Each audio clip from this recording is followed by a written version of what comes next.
The clock on the wall read 9:47 when Garrett Cole walked through the sliding doors of Crestwood Medical Center. He was carrying a manila folder, a referral letter, blood work results, a 2-page summary in the careful handwriting of a man who had rehearsed what he was going to say. At the bottom, underlined in blue ink, bone marrow transplant required. He approached the desk and explained his daughter's name, her age, her diagnosis. The woman behind the counter typed, scrolled, and looked up with an expression not unkind, so much as emptied of anything resembling engagement. Without insurance coverage or a verified financial guarantor, she said, they could not move forward with the intake. Near the coffee machine along the side wall, a woman in a charcoal wool coat had stopped walking. She was holding a paper cup in both hands. She was watching him. She didn't look away. The bruises had started in February. Small ones at first, the kind that could come from anything: a bump against a desk, a tumble in the hallway at school, but they appeared without explanation, on Nora's shins and along the inside of her forearm, and she was tired in a way that wasn't like her. Nora was not a tired child. She came home from school and immediately wanted to go back outside. She stayed up past her bedtime drawing animals she'd looked up in library books, narrated her own drawings as she made them, asked questions about everything, and remembered every answer, so the tiredness was wrong. When Garrett mentioned it to his neighbor Dorothea, a retired nurse who lived in the apartment below, she looked at him in a particular way and said he should get her blood checked, not urgently, just soon. By the 3rd week, Garrett had taken her to the Asheville Community Clinic on Lexington.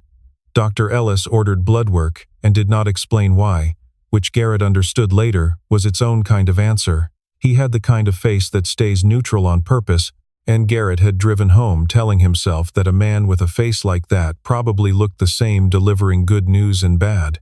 He read into it the whole drive home. The call came 48 hours later, at 7 in the evening. Garrett was making grilled cheese for dinner.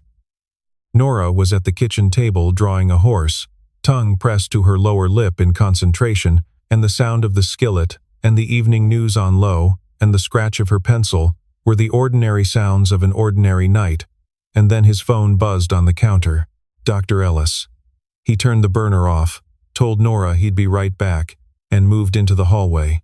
When Dr. Ellis said the words, acute lymphoblastic leukemia, Garrett put one hand flat against the wall and kept it there until the call ended.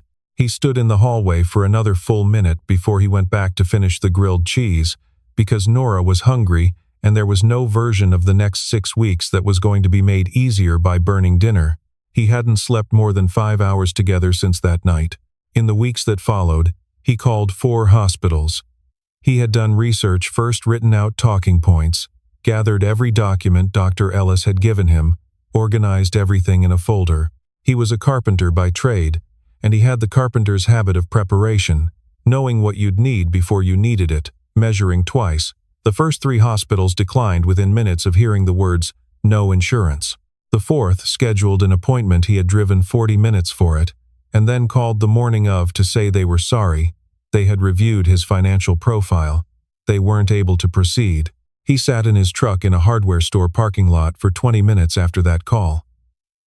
Then he drove home and made Nora breakfast and didn't say anything about it at all.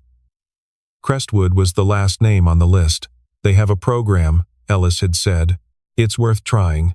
After he walked away from the reception desk, he turned toward the hallway, not toward any destination but away from the counter, the screen, the laminated badge. Nora had fallen asleep in her chair by the window, sketchbook tilted against her chest, green pencil still in her hand. He picked it up from where it had started to slip and placed it carefully on the seat beside her. Excuse me. He turned. The woman in the charcoal coat was standing a few feet away. No hospital badge. No lanyard. Somewhere in her mid-30s, dark hair pulled back, holding the paper cup in one hand and a small notebook in the other. What reason did they give you? Financial qualification. That's the phrase they used. My daughter doesn't meet the financial qualifications to be placed on the transplant list. He paused. She's 9 years old, and they told me she doesn't qualify financially for the chance to live. The woman wrote something in her notebook. Then she looked up. "I'm looking into some things. I can't promise you anything right now. But someone is looking." He nodded once, slowly. But he didn't get up. And she didn't either.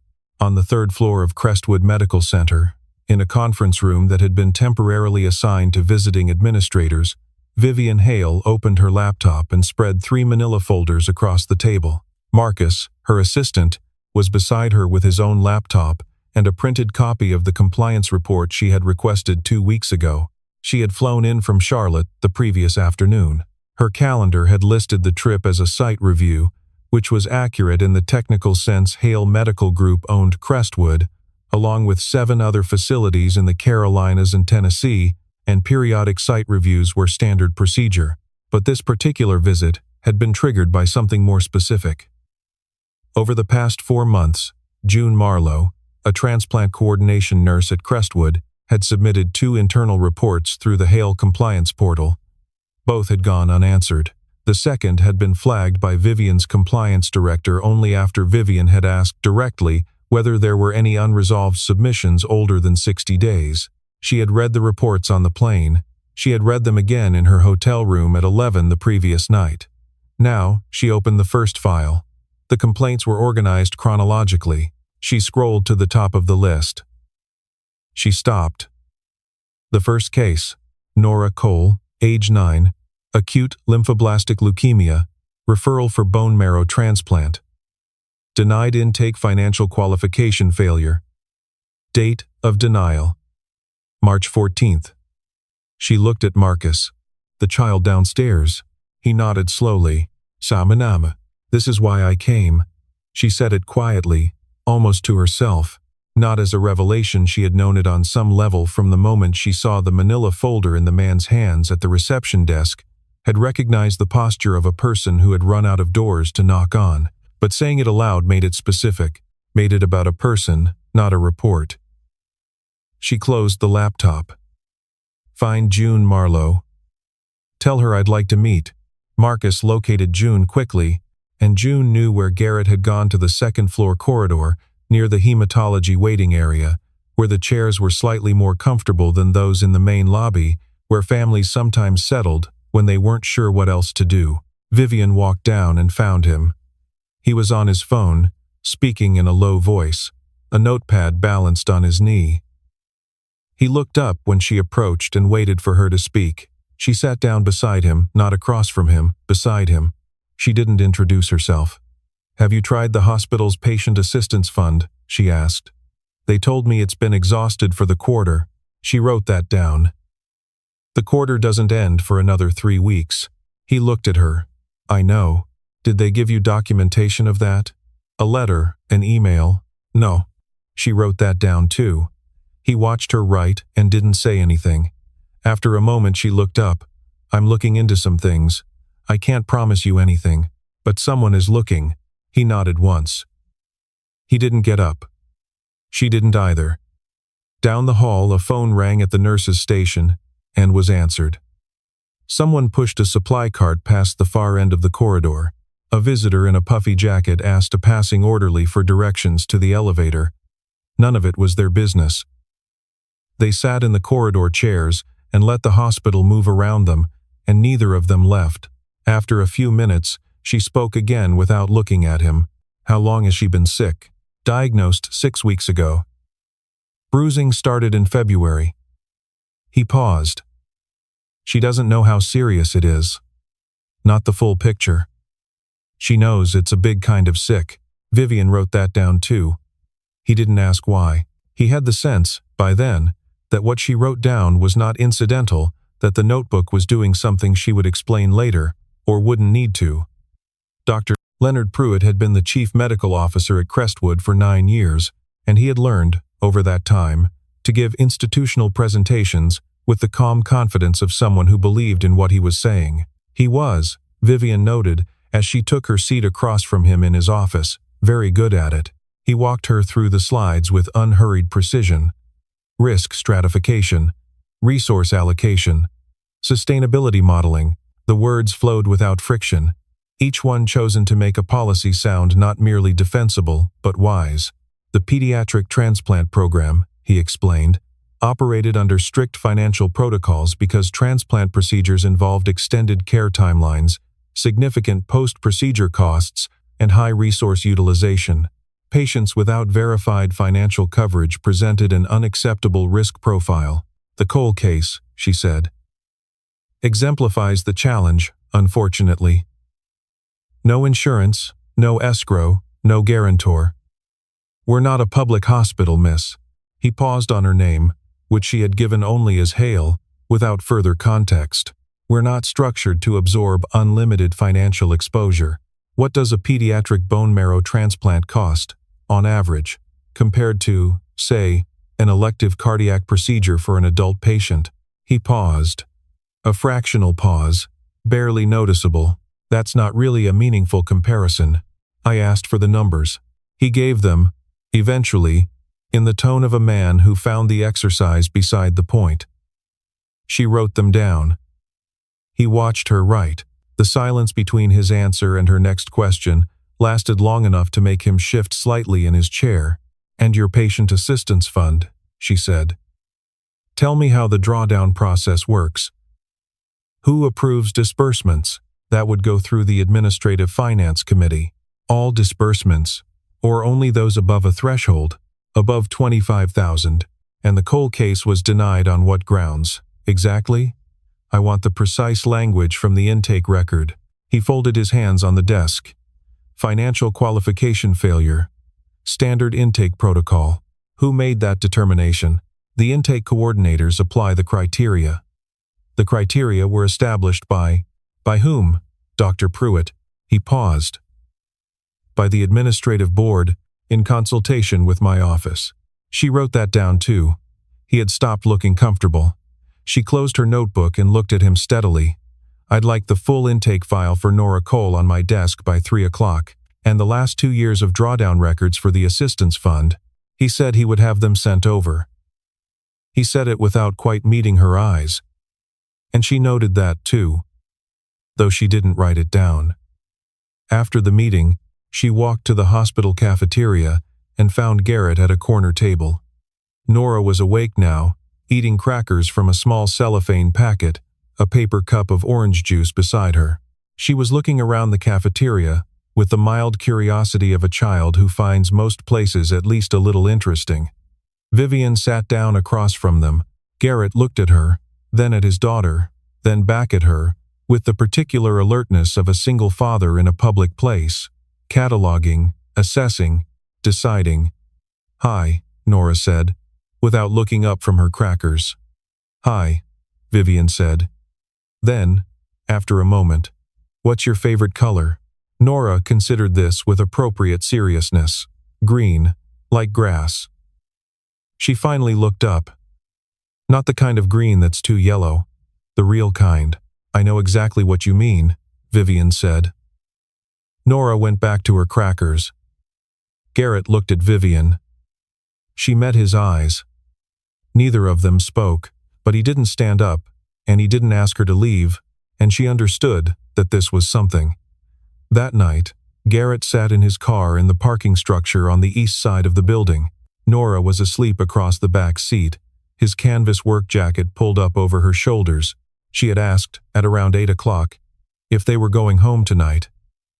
And he had said they were going to stay nearby for a little while longer, and she had accepted this without argument the way children sometimes do when they sense that the honest version of an explanation would cost their parent something. He had his laptop open on the steering wheel. He had done this calculation before 12 times, by his count, but he did it again, because the doing of it felt like action, even when the numbers didn't change. $14,200 in savings. An estimated transplant cost of between $280,000 and $400,000. He opened a browser tab and went through the list of organizations he had been working through for the past 3 weeks. Several had closed their application windows. Several more provided only partial assistance and required matching funds. One had a processing time of 4 to 6 months. He closed the laptop. Rachel had said, the last real winter they had together they had been standing in the kitchen. He remembered the light through the window, over the sink in January, pale and particular, we always figure it out. She said it the way some people say things that are true enough times that they stop being philosophy and become just a fact about the world. The last time she said it was in the car, 3 weeks before the accident, coming home from Nora's parent-teacher conference. The heater in the truck had been making a sound it wasn't supposed to make, and Rachel had said they'd figure out the heater, and she'd said it like that we always figure it out, and it had been so automatic, so specifically her, that he had almost mentioned it just because he liked hearing it. He hadn't. He didn't remember why. He closed his eyes, opened them. Someone knocked on the passenger window. He startled, then saw her, the woman in the charcoal coat, standing in the parking structure under the fluorescent overhead light, holding 2 paper cups from the all-night convenience store on the corner. He rolled down the window. "What are you doing out here?" he asked. "Reading files," she said. "The office on the 3rd floor has a broken overhead light, and I've been squinting since 7. It wasn't entirely believable as an explanation, but he unlocked the door, and she got in and handed him one of the cups. It was black coffee, which was what he would have ordered. He didn't ask how she knew. They sat without speaking for a while. In the back seat, Nora shifted under the jacket and made a small sound but didn't wake. "She draws a lot?" Vivian said. "All the time. Since her mother died, especially." He wrapped both hands around the cup. "Rachel, my wife, she passed 4 years ago. Car accident. After that, Nora started carrying a sketchbook everywhere. I think it helps her. Having something to make." Vivian looked at the sleeping child in the back seat for a long moment. Then she looked at her coffee. "That makes sense," she said, quietly. "Art does that. For some people." He nodded. Neither of them said anything else for a while. Eventually he asked if she wanted more coffee, and she said she was all right, and at some point she got out of the car and walked back toward the hospital entrance, and he watched her go. June Marlowe had worked in transplant coordination for 22 years. She had been at Crestwood for 11 of them. She was the kind of person who kept records not out of suspicion, necessarily, but out of a long habit of precision, a belief that details mattered and that things written down were harder to lose than things held only in memory. The files she showed Vivian the following morning were not the official files. They were June's own copies kept in a locked drawer in her home, brought in that morning in a canvas bag. 17 cases over 3 years. Pediatric patients who had been denied bone marrow transplants or intensive treatment protocols on financial grounds at Crestwood. 4 of them had died not at Crestwood, but at other facilities, weeks or months after delayed transfers, and the connection to their original denials was documented carefully in June's notes, though never in any official record. "I submitted the first report 18 months ago," June said. She was a compact woman with silver-streaked hair and the steady delivery of someone who had rehearsed this conversation in her head many times. "I submitted a second one 7 months ago. I used the compliance portal. I followed the process." Vivian was reading. She had been reading for 20 minutes, moving through the pages with the focus of someone who understood exactly what she was looking at. "No response," June said. "I know." Vivian turned a page. "I found the submissions 2 weeks ago. That's why I'm here." June looked at her. "Who are you?" Vivian looked up. "My name is Vivian Hale. I'm the CEO of Hale Medical Group." June was quiet for a moment. "You own this hospital?" "Yes." June nodded slowly, in the way of a person recalibrating. Then you know what's in those files." "I'm reading them now," Vivian said. "I want to understand them completely before I say anything." She kept reading. Her face did not change in any dramatic way. There was no visible flinch, no sharp intake of breath. But at one point, she set down a page more slowly than she had been setting down the others, and left her hand flat on the table for a moment before picking up the next one. Garrett had not meant to be in that hallway. He had been looking for the elevator. Nora needed a restroom, and the nearest one was on the 3rd floor, and he had taken the wrong turn. He saw them through the glass panel of the conference room door. The woman from the parking garage last night, and an older nurse he didn't recognize. Files spread across the table. The woman in the charcoal coat was nodding, her pen moving across her notebook. He stood there for a moment. He didn't know what they were doing, exactly, but he knew from the quality of the attention in that room that it was real. That it was about something that mattered to someone. He knocked. Both women looked up. He pushed the door open slightly. "I'm sorry to interrupt," he said. He stopped. "I don't know who you are. I still don't, really. But, whatever you're doing in here, thank you." Vivian looked at him. For the first time since he had met her, she didn't reach for her notebook or her pen. She just looked at him, and she didn't say anything at all. It was a nurse on the cardiology floor, a woman named Linda, who had worked at Crestwood for 14 years and had a sharp ear and a long memory for things she wasn't supposed to know, who first heard Marcus on the phone. He was standing in the alcove near the elevators, speaking in the low, quick tone of someone accustomed to managing schedules, and he said, "Yes, miss. Hale is here at Crestwood through tomorrow. I'll have her call you back before 4. He said it and moved on. Linda stood very still for a moment. Then she told her colleague at the nurse's station, and by the time Garrett passed that same station 2 hours later, the name had already moved through the building the way names do in closed spaces. He heard it in pieces. A few words from a passing conversation, enough to catch the shape of it. He stepped aside into an empty doorway and took out his phone. He searched Hale Medical Group. The website loaded. 8 hospital facilities across the Carolinas and Tennessee. At the top of the page, a photograph of a dark-haired woman in a suit, identified as Vivian Hale. Chief Executive Officer. He stood in the doorway for a long moment. He thought about the coffee in the parking garage. He thought about the way she had sat beside him in the corridor, without introducing herself, without saying the word CEO, without saying the word owner. He thought about the notebook she carried everywhere, the questions she asked with the deliberateness of someone who intended to use the answers. He thought about the night before 2 cups of coffee, the parking structure fluorescence, and his daughter asleep under his jacket, while this woman sat in his car and said nothing that wasn't true. He had been a carpenter long enough to recognize when someone was measuring something carefully. He understood now what she had been measuring, and why she hadn't named it yet. He found her in the 3rd-floor corridor, walking toward the conference room. He said her last name, and she stopped and turned. He held up his phone, screen facing out. She looked at the screen. She looked at him. She didn't say anything to deflect it or explain it away, and he appreciated that, even then.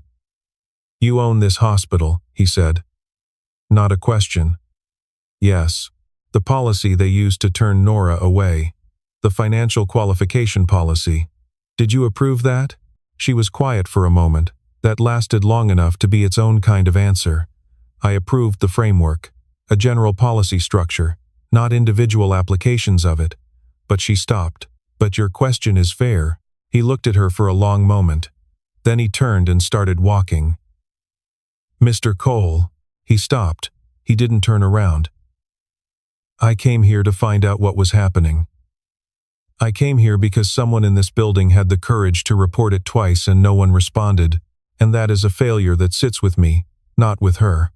I know that doesn't change what happened to your daughter this week. I know it doesn't change what happened to you this morning at that desk." She paused. "But I want you to know I didn't come here to protect the building." He stood still. He didn't turn around. After a moment, he nodded once, a small, private movement, and kept walking. The meeting the following morning was not optional, and everyone in the room understood that. Vivian sat at the head of the conference table. Without the charcoal coat, she was in a dark blazer, structured and clean, the kind of thing a person wears when they want a room to understand exactly what they are. Marcus stood at the back with a laptop. On the table in front of her, June 17, case file, and a financial analysis prepared by Hale Medical's own audit team as part of the pre-review documentation. Dr. Pruitt was there with his legal counsel and 2 members of Crestwood's administrative board. He had the composed look of a man who had survived institutional transitions before and believed he would survive this one. Vivian opened with the financial analysis. She did not open with the deaths. The projected legal exposure from the 4 fatalities in June's files, if litigation proceeds, and I have been advised by Hale's legal team that it will proceed if these cases become public, exceeds the combined cost of treating all 17 patients. She let that land. This is not a conversation about ethics, Dr. Pruitt. You told me yesterday that you're running a sustainability model. I'm telling you, your math is wrong. Pruitt started to speak. She continued. Nora Cole will be placed on the bone marrow transplant waitlist by end of business today.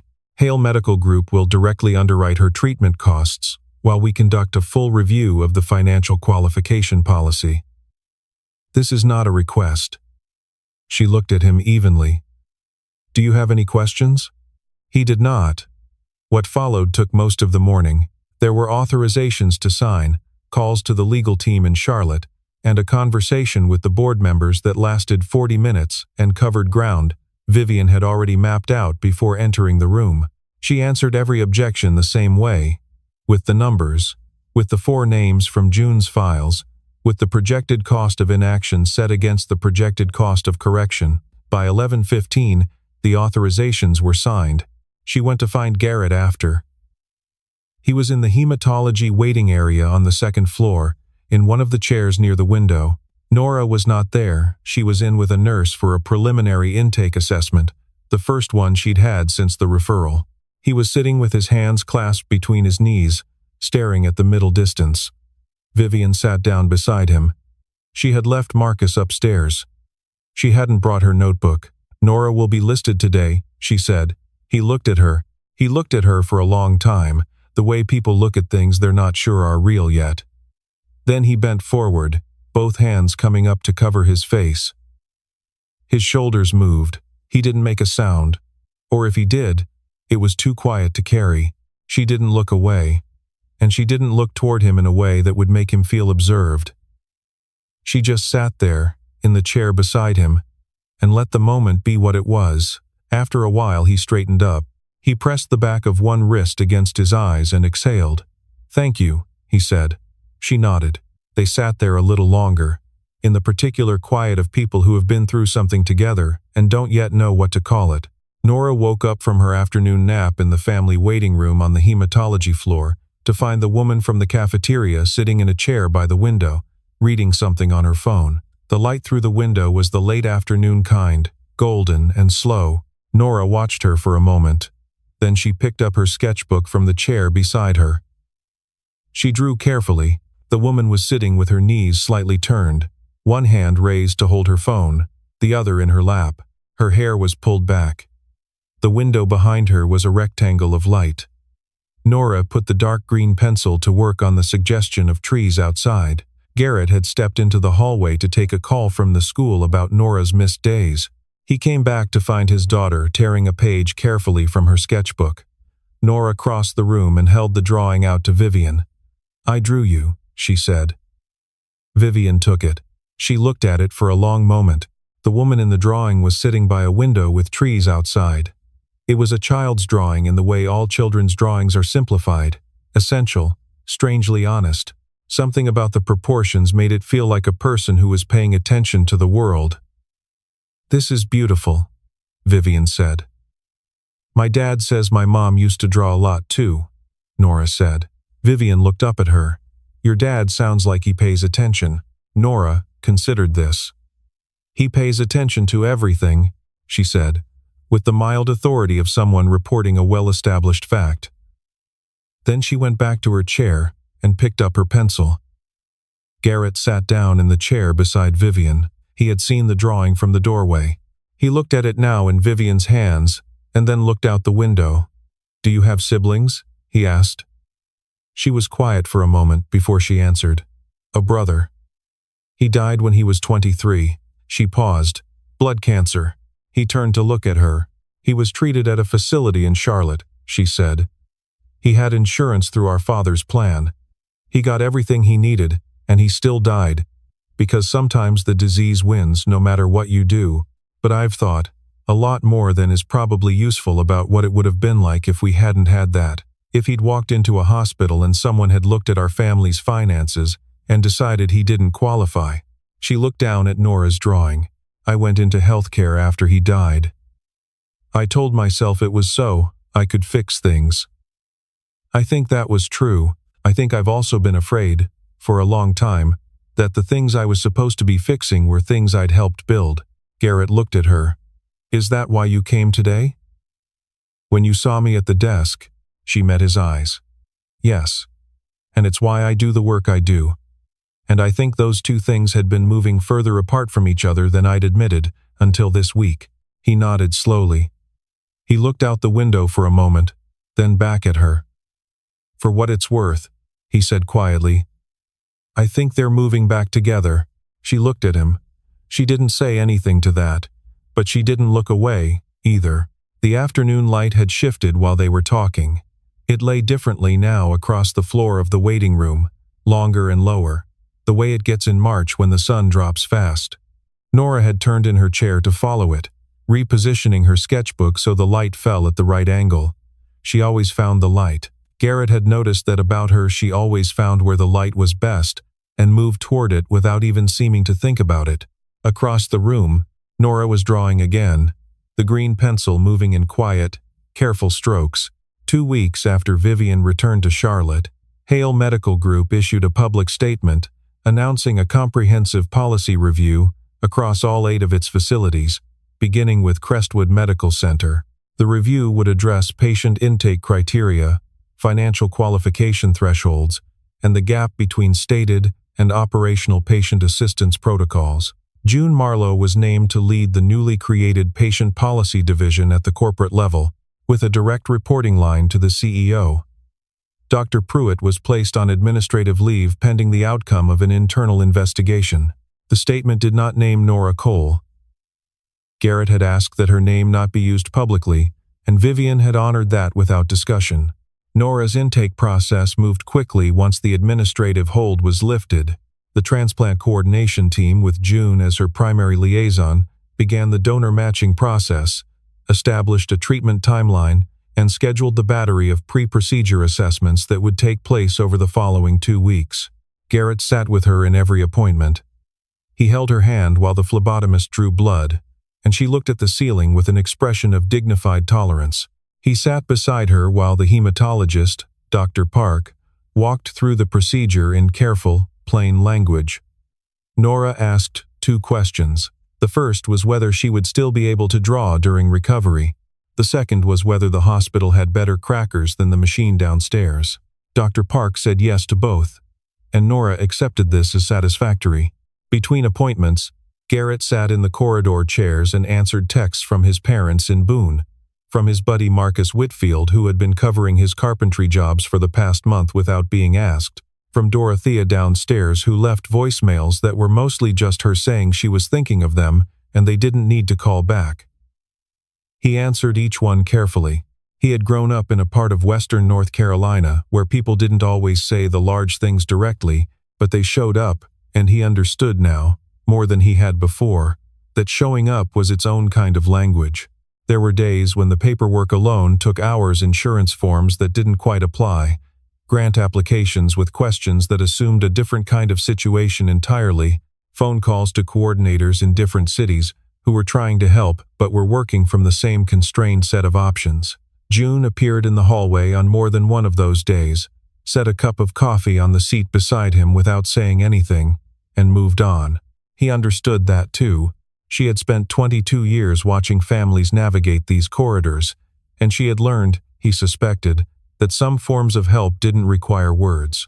On the evening before Nora's first major pre-procedure assessment, he sat alone in the corridor long after she had fallen asleep. He had the manila folder in his lap, the same one he had carried through the sliding doors of Crestwood 11 days ago, worn at the corners now, the referral letter still inside it. He thought about the hardware store parking lot, those 20 minutes of nothing. He thought about Rachel in the kitchen in January, the pale light over the sink. He thought about the woman in the charcoal coat who had stopped by a coffee machine and hadn't looked away. And he thought about the fact that looking, sometimes, was where everything started. It was the first time in 6 weeks that he had known, with any certainty, what the next step was. Not the outcome, no one could promise him the outcome, but the step, the specific, concrete, scheduled next thing. He had not understood, until it was lifted, exactly how much weight he had been carrying in the absence of that. 14 weeks later, on a Wednesday in late June, Nora Cole sat in the window seat of her room on the pediatric hematology floor and drew grass. She had been drawing grass for 3 days. Sometimes it was flat and wide, like a field. Sometimes it was close up, individual blades with light coming through them. She had used 4 different shades of green trying to get it right, and she had asked her father the day before if he thought the grass at Carrier Park was more yellow-green or more blue-green, and he had said he thought it was the kind of green that changed depending on what time of day it was, and she had thought about this seriously and said that was a good answer. Dr. Park had used the word promising that morning. Nora's counts were trending in the right direction, recovery proceeding well. Garrett had written the word in his phone so he would remember it exactly. He was standing in the corridor now, on the phone with his mother in Boone. She asked if Nora looked okay, and he said she was drawing grass, and his mother was quiet for a moment, and then said that sounded like Nora. He agreed that it sounded exactly like Nora. He didn't hear footsteps until she was close. He finished the call and turned. Vivian was standing in the corridor. She was not in the charcoal coat, it was summer, and she was in something lighter, but she had the same careful way of carrying herself, the same quality of attention. She had not called ahead. He had not known she was coming. "Hi," he said. "Hi." She looked past him at the window. Inside, Nora was bent over her sketchbook, the green pencil working in slow circles. "What is she drawing?" "Grass," Garrett said. "She told me that when she gets out of here, she wants to lie in the grass and look at the sky. She's been drawing it to practice." Vivian smiled, small and real. She stepped up beside him and looked through the window at the child drawing in the afternoon light. "That's a good plan," she said. "Asheville has good grass," he said. "A lot of it. Good parks." She turned to look at him. "I know." I looked into it. He looked at her. Something shifted in his expression, barely perceptible, the way a change in weather sometimes announces itself before the temperature actually drops. He didn't say anything, but after a moment, he smiled. It was the first time she had seen him smile since the day she watched him walk away from the reception desk with his daughter's diagnosis in his hand. They said Nora Cole didn't qualify. They meant financially, but what they failed to calculate, in all their models and their frameworks and their risk assessments, was a 9-year-old who kept the right shade of green in her pencil case because she already knew what the grass was going to look like when she got there. What they failed to account for was the man who checked that same address 3 times before driving across town one more time, because he had run out of doors, but he had not run out of willingness to knock. And what their models had not anticipated was the woman who owned the building and who came back to Asheville in June, on a Wednesday, without calling ahead, because she wanted to see the grass too.